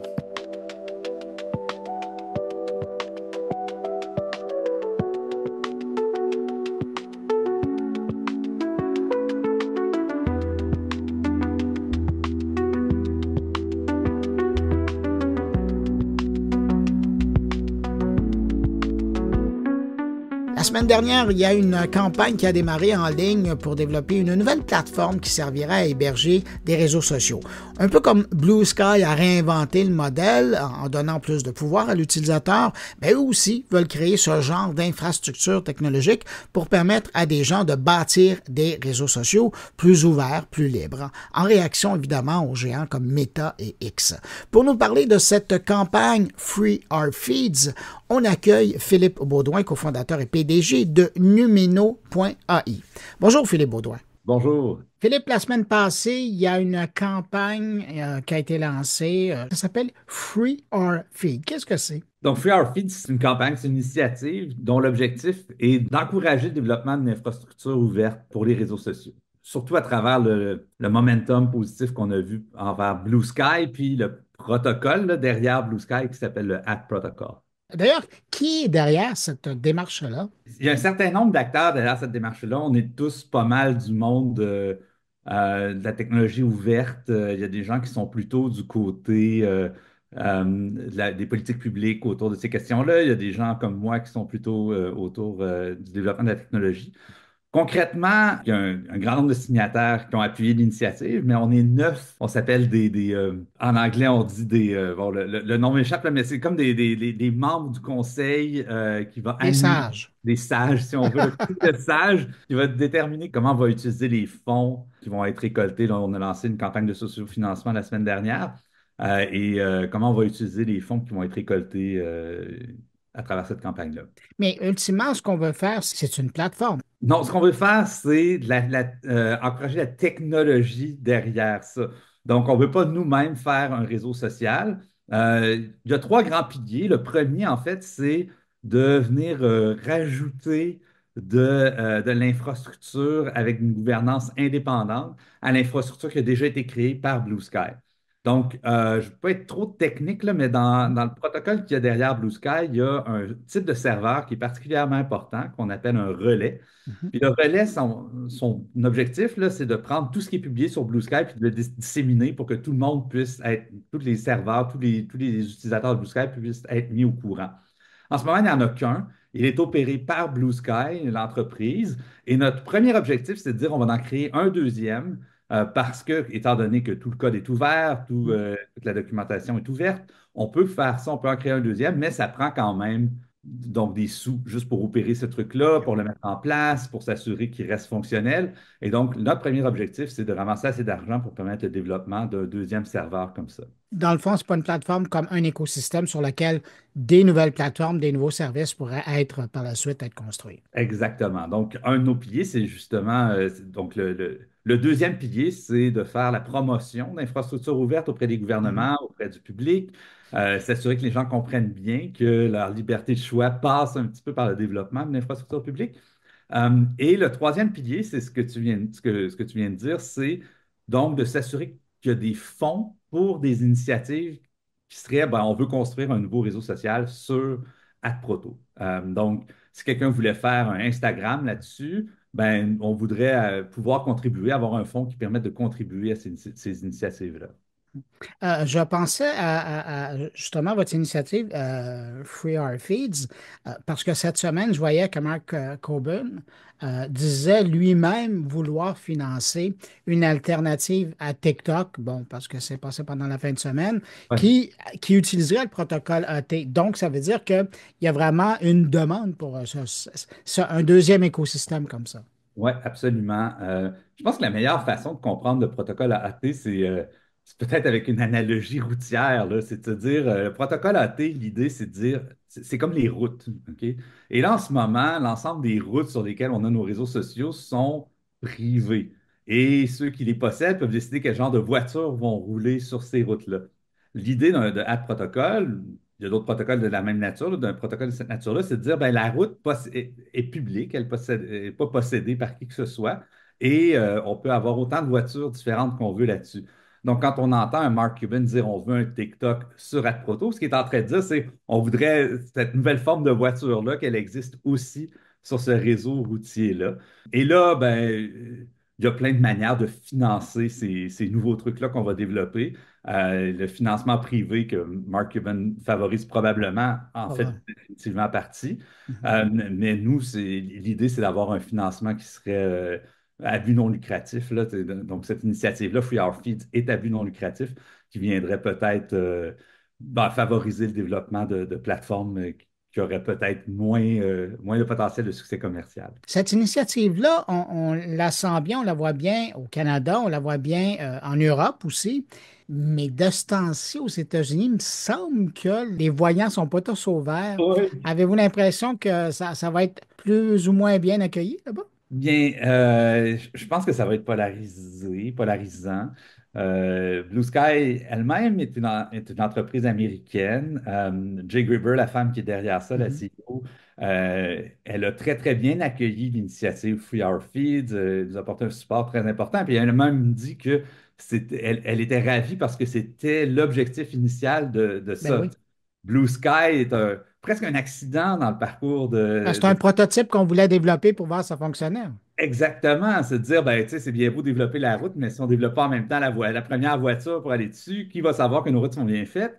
Donc, c'était un peu ça l'idée de Blue Sky. En même temps, ça a tellement fonctionné qu'il y a eu beaucoup d'énergie qui a été placée derrière ça, mais il y a eu un support pour Free Our Feeds qui ramène un petit peu l'initiative, en tout cas les objectifs initiaux du Ad Protocol.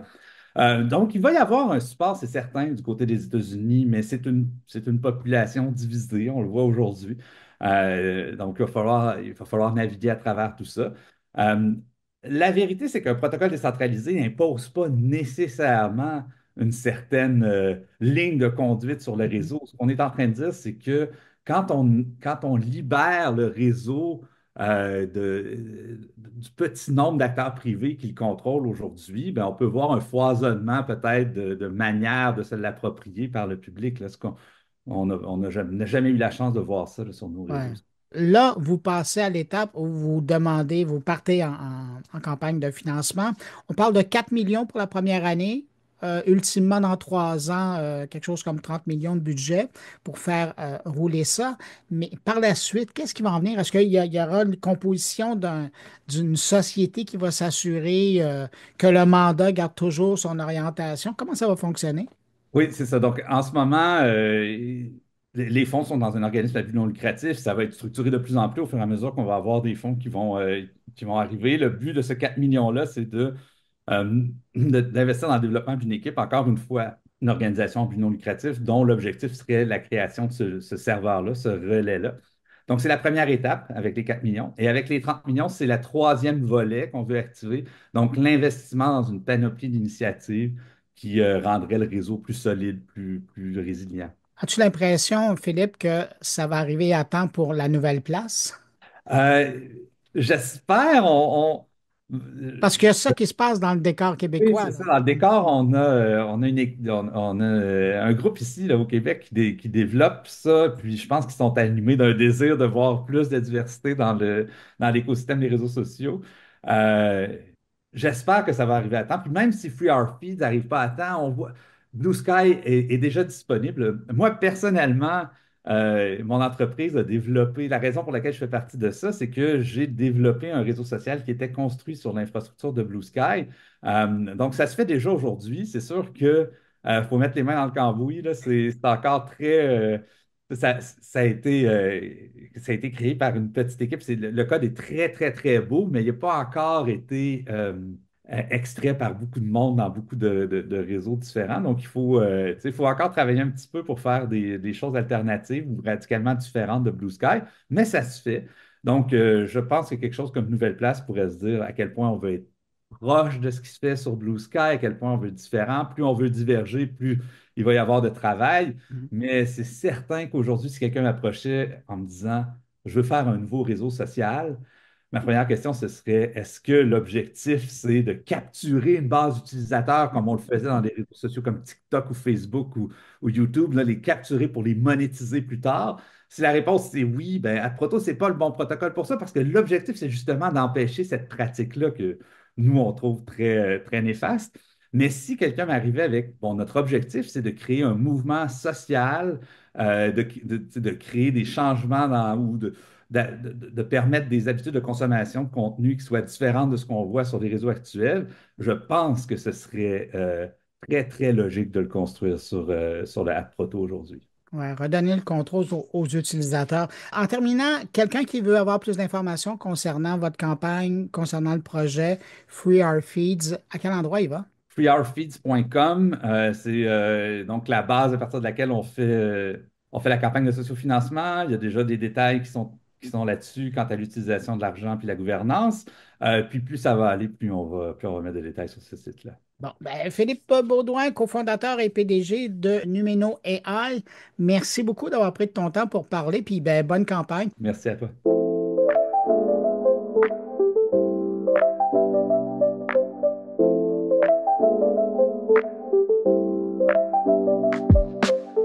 Catherine Dupont-Gagnon est avec nous cette semaine et c'est un peu comme dans l'air du temps. Elle nous propose cette semaine des alternatives aux géants du web et des idées pour consommer en ligne de manière plus responsable, que ce soit pour remplacer X, Meta ou même Amazon. Elle partage des options pratiques pour reprendre le contrôle sur nos choix numériques et soutenir des solutions plus éthiques et locales. Avez-vous été surpris de voir certains leaders de la tech lors de l'inauguration du nouveau président des États-Unis? Au premier rang, rien de moins.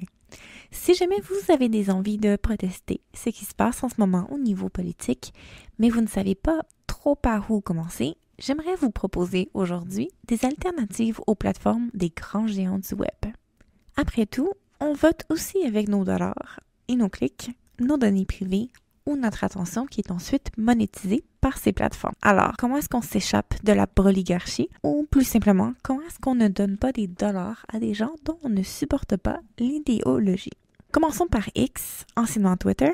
La plateforme a perdu bien des plumes depuis l'achat par Elon Musk, mais si vous vous ennuyez du format microblog et de l'algorithme chronologique d'antan, Blue Sky est l'alternative parfaite pour vous. La communauté québécoise y est d'ailleurs très active. Pensez à suivre quelques listes qui touchent vos intérêts personnels pour rapidement rebâtir un bassin de gens à suivre. Dans la même lignée, Blue Sky remplace aussi très facilement Thread, le réseau social dans l'écosystème de Meta. Si vous êtes un peu plus techno, Mastodon propose une expérience ultra intéressante, particulièrement sur certaines communautés spécifiques comme InfoSec. Parlant de Meta, pour remplacer WhatsApp ou Messenger, il y a l'application Signal qui permet d'échanger en toute sécurité avec vos contacts. Signal offre aussi désormais une fonction Stories qui rappelle un peu le populaire format de courtes vidéos dans l'écosystème de Meta. Instagram est un peu plus difficile à remplacer dans son ensemble, tout comme TikTok aussi d'ailleurs. L'application BeReal offre une façon alternative de partager des images à ses amis avec l'angle intéressant de la spontanéité. Pas de photos retouchées ou trop léchées sur cette application créée par des Français. Du côté vidéo courte, on a également pu observer que les internautes aux États-Unis semblent s'être précipités sur l'application chinoise Renault lors du bref bannissement de TikTok. Par contre, je ne peux pas vous recommander officiellement cette alternative étant donné les potentiels enjeux au niveau de la vie privée et du géopolitique. Sinon, Blue Sky offre une façon de créer un fil d'actualité dédié à la vidéo courte, mais entre vous et moi, c'est pas tout à fait comme avec TikTok. Quoique, peut-être que l'aspect moins addictif du fil de Blue Sky est un atout plutôt qu'une contrainte lorsqu'on y pense bien. En dehors des grandes plateformes de réseaux sociaux, Jeff Bezos, CEO d'Amazon, se trouvait également parmi les invités d'honneur lors de l'inauguration de Trump. En considérant les annonces additionnelles des licenciements majeurs de la part d'Amazon au Québec et de la fermeture des entrepôts situés dans la province, c'est peut-être un bon moment pour mettre fin à son abonnement Prime et privilégier l'achat local auprès de nos détaillants bien de chez nous. Simons, Well.ca, Canadian Tire, La Baie d'Hudson, on ne manque pas de boutiques en ligne d'envergure pour couvrir l'ensemble de nos envies et besoins shopping, sans compter tous les nombreux petits commerces locaux. La leçon, au final, c'est qu'il est probablement préférable de ne pas trop s'attacher à des plateformes en particulier sur le web. Je sais, ça peut être difficile de perdre l'habitude d'utiliser des sites où l'on retrouve tous nos proches et où nos souvenirs sont souvent emmagasinés depuis des années. Mais parfois, c'est une bonne opportunité de repenser nos habitudes de consommation en ligne.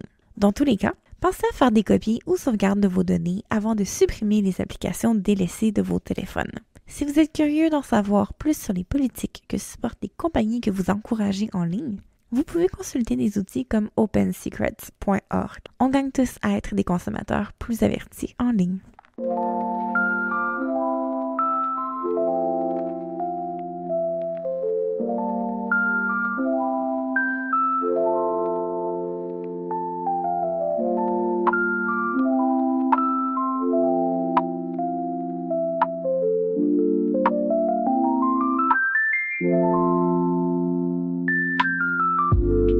Le podcastologue lui-même, Stéphane Berthomet, parle de podcast et de publicité cette semaine.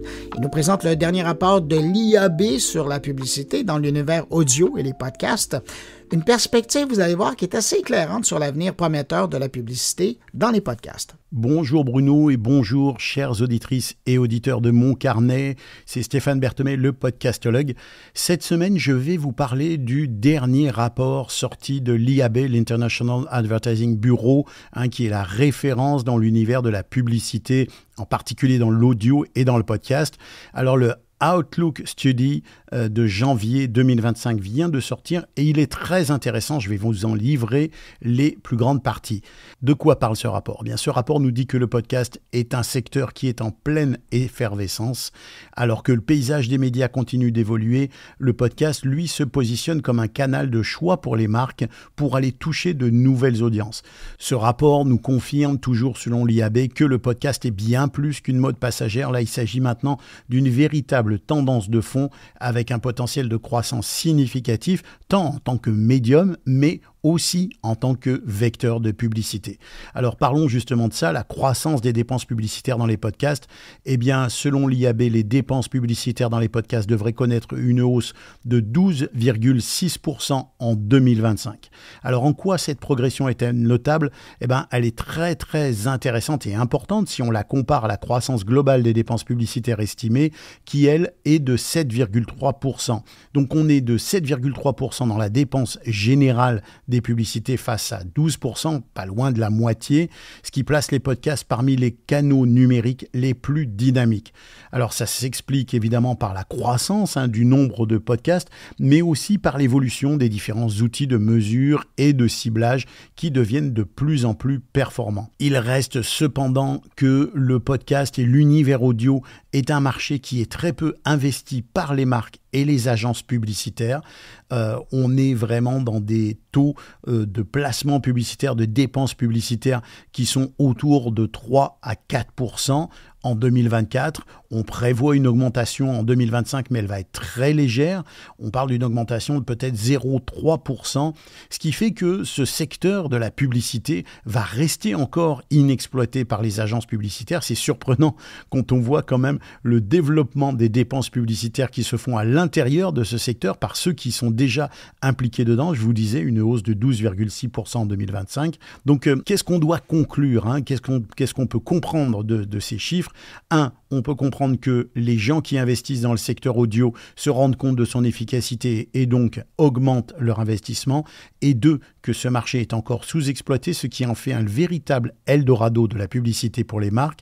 Une façon aussi de se différencier, de s'installer dans un nouvel univers loin de la répétitivité des publicités sur les réseaux sociaux ou du coût qui devient de plus en plus important avec quand même un taux de performance qui est somme toute assez relatif pour la publicité traditionnelle. Donc on est dans un univers qui est très prometteur. D'autre part, il faut quand même souligner que les éléments qui font que le podcast reste un univers attrayant pour les annonceurs sont particulièrement bien définis aujourd'hui. On parle du ciblage et de la personnalisation à l'inverse des médias traditionnels et comme on le fait sur les réseaux sociaux, les podcasts offrent un ciblage précis. Les annonceurs peuvent atteindre des auditoires spécifiques selon les intérêts, les habitudes d'écoute. On a aussi affaire à une audience qui est très engagée. Les auditeurs de podcasts sont souvent fidèles et très engagés. Ça augmente évidemment l'impact des messages publicitaires. L'authenticité et la proximité, la nature conversationnelle des podcasts créent un lien unique entre l'animateur et l'auditeur. Et ce que font les publicités quand elles sont utilisées dans ce contexte-là, c'est qu'elles bénéficient de ce contexte naturel et authentique. Et puis, l'univers du podcast offre des opportunités créatives uniques. Les podcasts offrent une variété de possibilités de faire de la publicité qui vont à une insertion programmée d'un message dans un podcast, comme le fait par exemple Spotify avec l'insertion programmatique, mais aussi des possibilités de host reading, c'est-à-dire la lecture d'un message par des animatrices et animateurs, ou l'achat d'entrevues dans des podcasts spécialisés, ou même la création de capsules publicitaires en lien avec des podcasteurs qui font des séries spéciaux pour les marques. Bref, l'univers de la publicité en podcast qui s'appuie sur un réseau de podcasts de plus en plus important, dont l'impact est de plus en plus grand, devient de plus en plus efficace et évidemment en font un médium qui va devenir, à mon avis, le médium de l'avenir pour la publicité, en tout cas celui de l'univers audio qu'on peut considérer, à mon sens, comme le médium de l'avenir. En résumé, le podcast est un canal publicitaire avec un très fort potentiel, comme le confirme cette dernière étude de l'IAB, des croissances solides, des dépenses raisonnables et des options de ciblage avancées pour une audience engagée. Il y a tout pour que le podcast devienne le véritable nouveau marché de la publicité. Il reste aux marques et aux agences publicitaires en particulier de bien s'outiller pour comprendre comment fonctionne la publicité dans l'univers audio. Je pense que c'est encore une grande lacune de la publicité par les agences publicitaires. Si vous n'avez pas encore exploré ce canal, que vous soyez une marque et que vous vouliez le faire directement ou que vous soyez une agence, il est temps de vous lancer. C'est le moment. Vous allez être parmi les premiers à investir un secteur qui est en pleine évolution et surtout qui est très prometteur. Voilà, c'était Stéphane le podcastologue. Je vous souhaite une très bonne semaine et je vous dis à bientôt.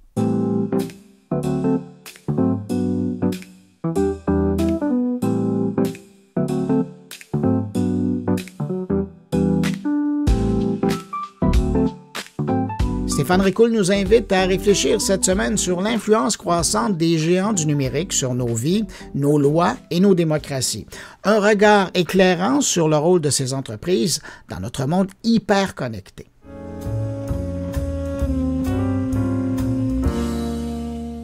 Il fut un temps où l'homme façonnait la machine. Aujourd'hui, le paradoxe semble s'inverser. Ce sont les machines, ou plutôt les grands écosystèmes numériques, qui orientent nos choix, nos comportements, jusqu'à nos lois. Les géants du numérique tracent les sillons d'une société hyper connectée où chaque clic est un réservoir potentiel de profit pour eux. Mais d'où vient cette hégémonie ? Comment des entreprises sorties tout droit de leur garage il y a quelques années en sont-elles devenues à rivaliser avec les puissances étatiques ? Les pionniers de l'informatique avaient pour beaucoup la volonté de changer le monde en connectant les individus. Rapidement, cette aventure utopiste s'est muée en business colossal.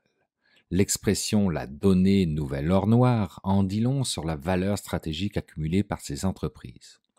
Google, Facebook, Amazon, Apple, Microsoft, X, ou leurs pendants chinois, comme Alibaba, Tencent, ByteDance, Xiaomi, ne sont plus seulement des boîtes tech.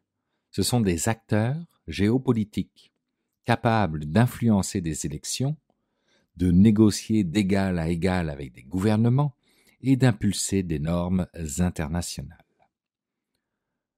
Dans 21 leçons pour le 21e siècle, l'historien Yuval Noah Harari décrit ces géants comme des maîtres dans l'art de décrypter la société. Ils modèlent en continu un futur qui leur est favorable, développant leurs propres règles dans un océan de données numériques. Entre-temps, les citoyens naviguent à tâtons, souvent inconscients de la mainmise de ces entreprises sur leur quotidien. Car il n'y a pas si longtemps, la technologie venait assister l'humain dans ses tâches répétitives ou pénibles. Aujourd'hui, elle s'attaque à nos fonctions cognitives.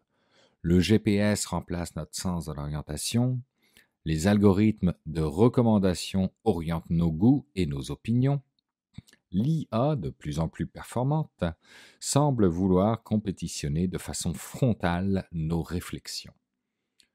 Selon les économistes Michel de Bonneuil et David Ankawa, ces innovations contemporaines aspirent à occuper un espace jadis dévolu à notre intellect et notre discernement.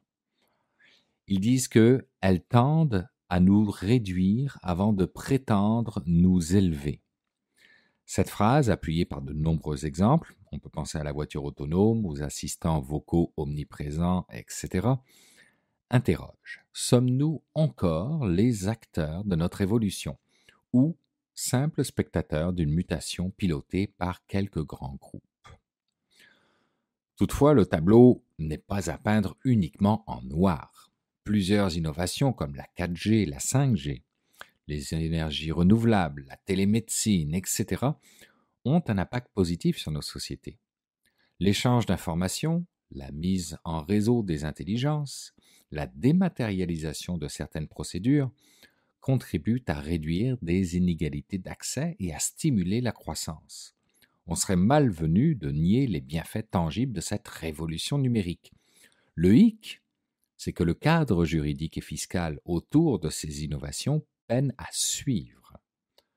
Comme un véhicule ultra rapide, piloté par des ingénieurs de talent, mais dont la société n'a jamais décidé qui devait payer l'entretien des routes ou les conséquences environnementales des trajets. Les États tentent, ici et là, de reprendre la main. L'Europe a proposé des régulations comme le Digital Markets Act, le DMA, ou le Digital Services Act, le DSA. Les États-Unis débattent d'initiatives antitrust, la Chine impose ses propres règles internes, mais la mondialisation des flux numériques et la puissance financière des géants du numérique complexifient la donne. Les enquêtes du Pew Research Center indiquent que 78% des Américains jugent que les big tech ont trop de pouvoir économique. Même constat en Europe. La grande majorité des citoyens attend une intervention gouvernementale plus stricte. Pourtant, la régulation demeure timide. Les géants du numérique opposent un lobbying massif, arguant que trop de règles freineraient l'innovation ou favoriseraient la Chine. Résultat, un bras de fer entre d'un côté les grandes entreprises de la tech, de l'autre des États souvent dépassés par la vitesse d'évolution du secteur. Dans ce contexte, on voit émerger 3 pôles majeurs. Les États-Unis, berceau historique des GAFAM, à la fois fiers de leur leadership et victimes d'une forme de monstre qu'ils ont contribué à créer. L'Europe, souvent présentée comme un régulateur ambitieux, avec le RGPD, le DSA, le DMA, mais manquant de géants numériques locaux. Et la Chine, souveraine dans son propre écosystème, avec un marché en autarcie et des règles autoritaires. Chacun avance ses pions pour encadrer l'influence des big tech, mais les approches divergent, reflétant des visions parfois irréconciliables du rôle de l'État, de la liberté d'expression ou de la concurrence. Ces grands acteurs du numérique se retrouvent régulièrement pointés du doigt pour évasion fiscale, pratiques monopolistiques ou exploitation excessive des données. Des lanceurs d'alerte comme France Hogan pour les Facebook Papers ou Christopher Willey pour Cambridge Analytica exposent l'ampleur des dérives. Peu à peu, la pression monte pour rééquilibrer la relation entre ces entreprises et la collectivité. Faut-il voir ces big tech comme des prestataires de services essentiels, un peu comme des services publics devant être régulés et taxés en conséquence? Ou doivent-elles être traitées comme de simples multinationales libres de continuer à innover sans entrave? La question n'est pas de diaboliser l'innovation, mais de l'encadrer. Les géants du numérique façonnent déjà nos démocraties, notre économie et jusqu'à nos imaginaires. Leur hégémonie, combinée à un cadre fiscal dépassé, soulève un point crucial. Si la donnée est la nouvelle ressource, comment éviter qu'elle ne profite qu'à une petite poignée d'entreprises? Je vous propose, dans mes prochains billets, de plonger au cœur d'un impératif, celui de repenser la fiscalité pour que l'économie numérique serve l'intérêt commun.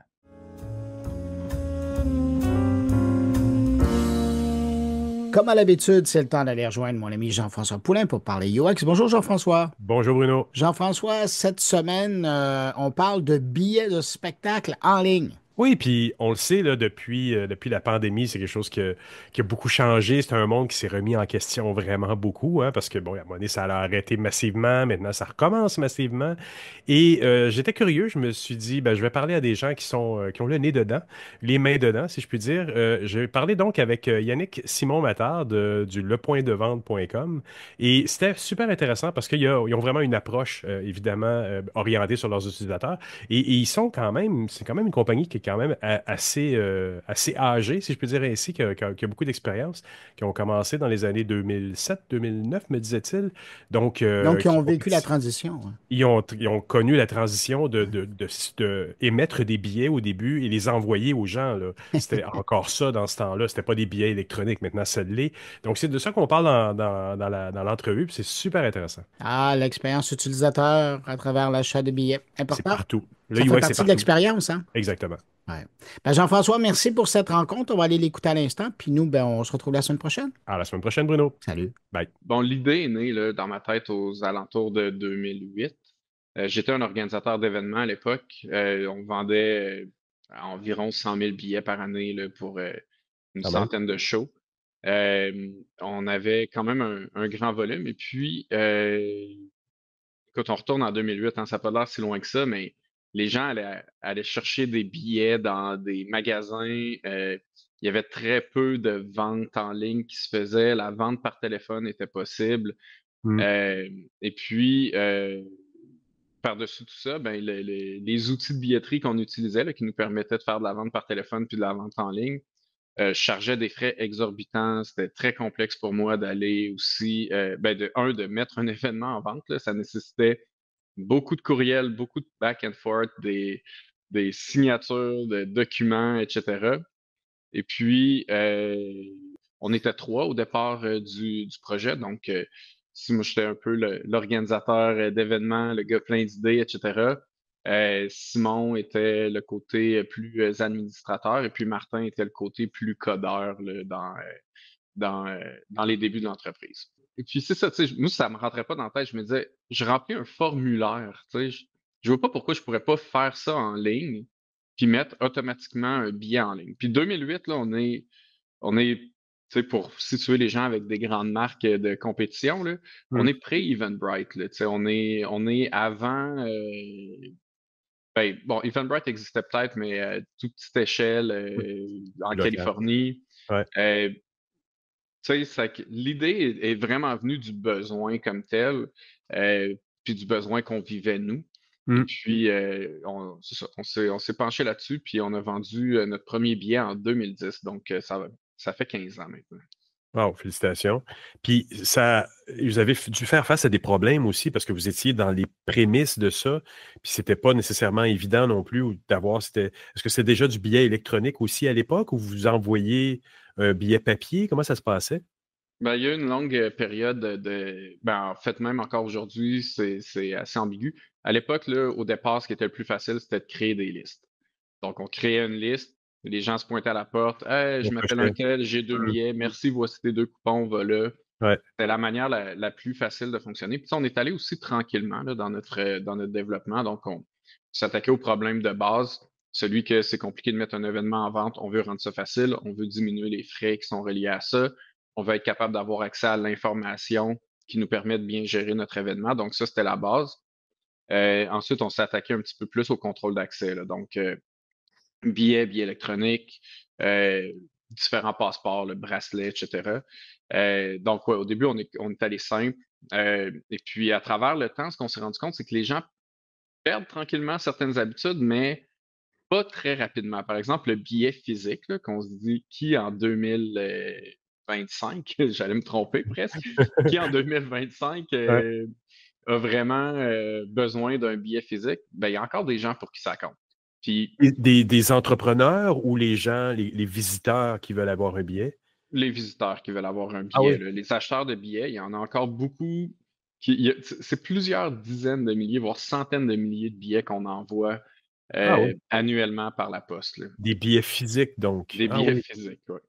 OK, il y a Donc, des choses qui n'ont pas changé tant que ça. Là, Oui, exact. C'est ça, tu sais, les gens aiment encore ça, avoir le billet. Ouais. Bon, à l'époque, on le déchirait, maintenant, on le scanne. Euh, et puis c'est ça. Donc, ça a vraiment. Ça évolue, mais vraiment tranquillement. Là. Mais aujourd'hui, Pendant- effectivement, que le billet électronique largement, dépasse largement tous les autres types d'émissions de billets. Ah oui, Mais ça physiquement, a vous pris le du temps. voyez, là, il y a plus de gens en émission de billets électroniques physiques. Oui, il y a beaucoup même d'organisateurs qui n'offrent plus l'opportunité de prendre un billet physique. OK. Donc, billet électronique, billet à récupérer à la porte, c'est les deux méthodes les plus utilisées. Puis, dans le cas des festivals, ben, souvent, on va faire l'envoi de bracelets, l'envoi du laissez-passer. Je comprends. Il y a eu un boom quand même là, aussi dans les dernières années. Moi, je ne me souviens pas avoir entendu si tôt que ça le nom du point de vente, mais on dirait que depuis quelques années, on entend de plus en plus parler de vous aussi. Il y a un boom de l'événement aussi. Le retour de pandémie a été un peu incroyable aussi. Mais Oui. le marché a été aussi rempli de meet-up. Meetup.com, Eventbrite a pris beaucoup de place aussi. Mais là, vous commencez à faire une place dans ce marché-là aussi. Est-ce que vous êtes juste au Québec ou ça prend plus de place maintenant?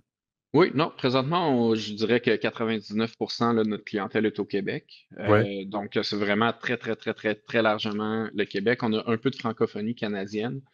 Euh, c'est sûr que la marque, le point de vente.com, nous cantonne un peu là, dans le marché francophone. On planche sur des choses pour les prochaines années, évidemment, là, pour sortir puis agrandir les marchés. Tu sais, c'est drôle parce qu'on parle de UX, puis tu sais, c'est un peu se mettre dans les souliers de la personne qu'on veut servir. Oui. Puis la pandémie, ben, ça a été ça pour nous aussi. Tu sais, du jour au lendemain, notre modèle d'affaires, là, nous, on fait de l'argent si on rassemble beaucoup de personnes à la même place. Ouais. Ben, si en fait nos clients rassemblent beaucoup de personnes à la même place. Puis la pandémie, ça a été Ben, c'est exactement ce que ça nous a empêché de faire, en fait, là. Oui. Donc, ça a été une bonne occasion pour nous de retester notre créativité, puis de pivoter autour de ça. Puis, on était quand même assez rapide à mettre en place un système de diffusion d'événements virtuels. On savait, tu sais, c'était écrit dans le ciel que c'était pas quelque chose qui allait rester.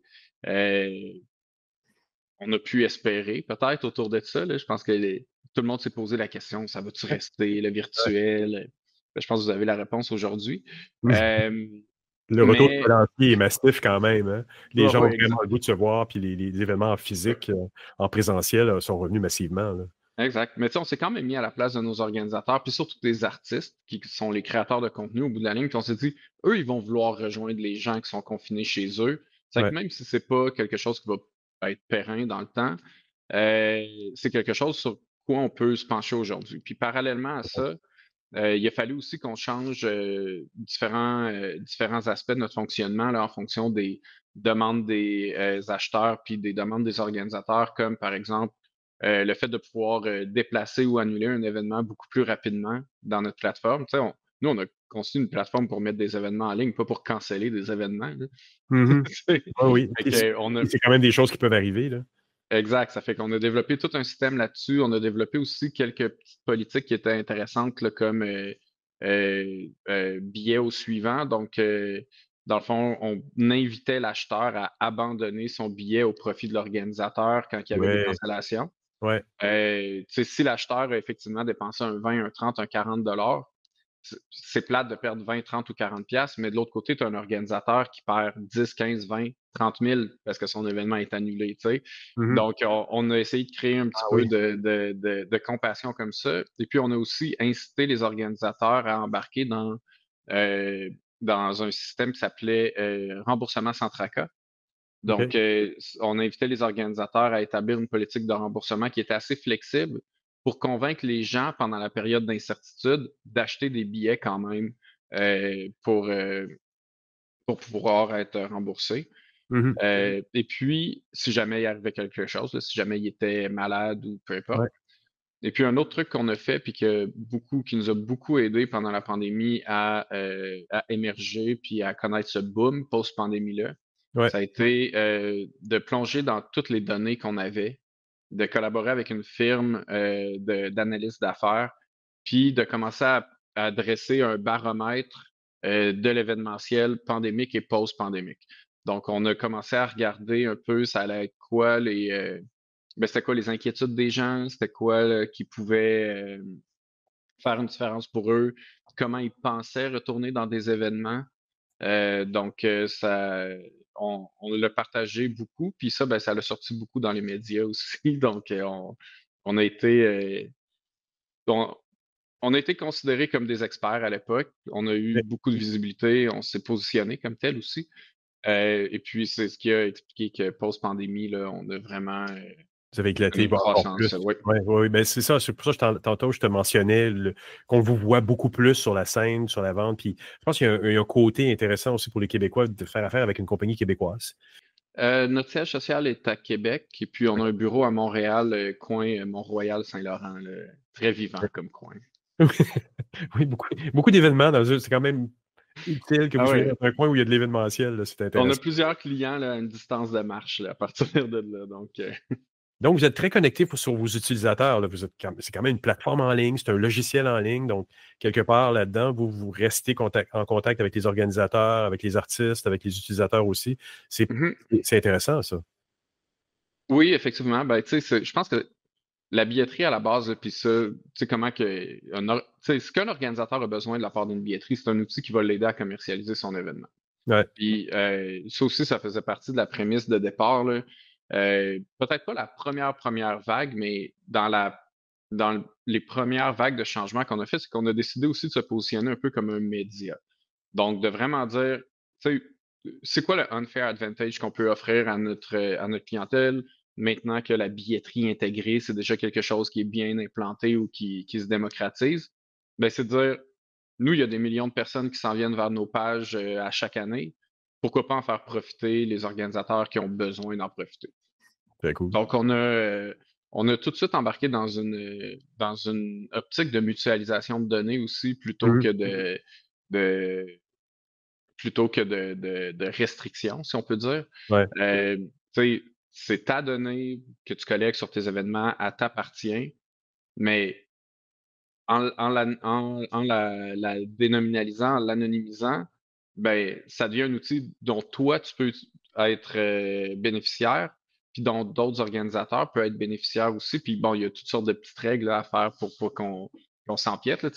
Par exemple, tu pourrais pas dire je peux targeter toutes les personnes qui ont assisté à une conférence sur le design utilisateur de un tel organisateur ou j'imagine que non. Ouais. Ça fonctionne pas comme ça, évidemment, là, mais tu sais, on peut chercher des tranches d'âge, des intérêts, des trucs comme ça, là, sans problème. Donc, on a décidé aussi de se positionner comme un média, ce qui a aussi fait une bonne différence pour nos organisateurs, puis qui a fait rayonner la marque là, comme telle aussi. De plus en plus. Et qu'est-ce qui nous attend donc pour le futur avec le pointdevente.com? Y a-t-il des développements bientôt qu'on doit surveiller? Oui, on travaille très fort sur plusieurs projets, là, dont celui du redesign complet de notre site vitrine et évidemment de notre outil de gestion. On développe des nouvelles fonctionnalités aussi. On continue d'être à l'écoute des organisateurs d'événements beaucoup. C'est notre pain et notre beurre. Là, on est là pour répondre à leurs besoins. Ce qu'on comprend aujourd'hui, ben, on n'est plus dans un marché où on est en train de numériser la billetterie d'organisation. On est dans c'est ça c'est acquis. C'est qu'on est dans un marché qui doit régler des problèmes ou des enjeux de la part de nos organisateurs. Je pense que tout ce qui est, je sais que ça a une très mauvaise presse, là, mais tout ce qui est tarification dynamique, tout ce qui est contrôle de la revente, contrôle de la fraude, ça, c'est des enjeux qui sont cruciaux. Là. Ça existe pour vrai pour les organisateurs. C'est des priorités chez nous, là, comme la cybersécurité, etc. Puis au niveau design, expérience d'achat, etc., ben, je pense que les organisateurs veulent plus de flexibilité maintenant. Ils ont leur propre idée comment commercialiser quelque chose. C'est plus comme on pèse sur un bouton pour acheter un billet. Je pense que les gens veulent de meilleures intégrations, de meilleures tactiques de commercialisation. Donc, c'est vraiment ce qui base la refonte là, de ce qu'on est en train de faire. C'est vraiment super intéressant. Yannick, j'aimerais te remercier beaucoup pour cette belle entrevue, cette belle conversation aujourd'hui.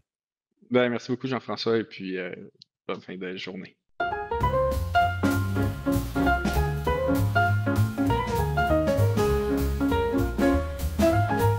Eh bien voilà, c'est ainsi que se termine cette édition de Mon Carnet. Un gros merci à mes invités, merci à mes collègues Jérôme Colombin, Luc Dupont, Catherine Dupont-Gagnon, Stéphane Berthomet, Stéphane Ricoul et Jean-François Poulin pour leur présence cette semaine.